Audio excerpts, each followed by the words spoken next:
11. The dawn of our meeting, I had sent an instance to the surface.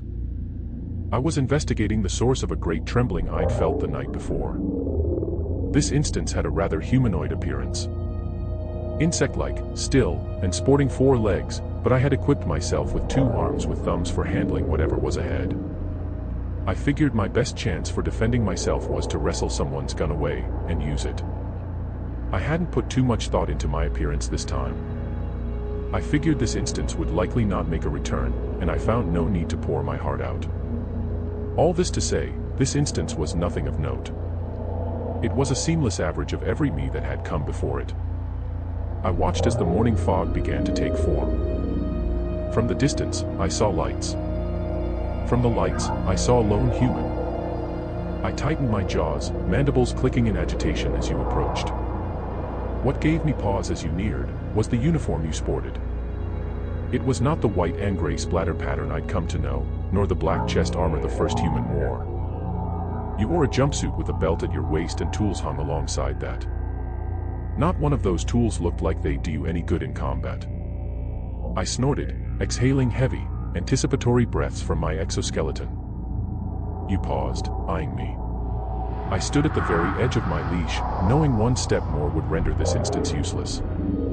The light in your hand clicked off as you continued forward, nearing me at a snail's pace. I thought you'd all run home. I growled, my voice likely made a mockery of the language. You looked pale with the sound, and you stopped frustratingly short of my range. A few steps forward, and I could have killed you. You speak, you asked, eyes wide. I snorted again, pacing back and forth on the edge of my range, but never taking my sights off you. Come closer. I roared back. Don't be shy now. I'll be honest, it surprised me a little when you obeyed. You looked afraid, and I relished in it, but when you were standing less than 4 feet away, I wasn't quite sure what I'd do next. You've probably had a few unpleasant run-ins with my kind before, but I assure you I am not like them. I glared at you, black eyes narrowing. We've been watching you for a while, up there. You pointed skywards, and I didn't need to look to know what you meant. The stars. You nodded. I waited. We noticed you seemed to be having a bit of trouble lately. You've been deviating from your usual routine. I clenched my jaws tighter, jagged teeth nearly breaking under the pressure. You holstered the flashlight in your hand and fiddled with something on your chest.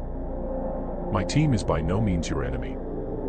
We have dealt with the people that came before us. They shouldn't be bothering you anymore. They weren't permitted to be on this planet at all, actually. I balled my fists at my side, a weight building in my chest. Why are you here? I bit out between my teeth. To learn, it shrugged. We have a station orbiting the planet. No, you. Why are you here? You rested your hands on your hips, your brows knit in some expression I couldn't place. To ask if you're okay. My eyes welled with unwanted tears. It felt forbidden to speak into truth, so I didn't.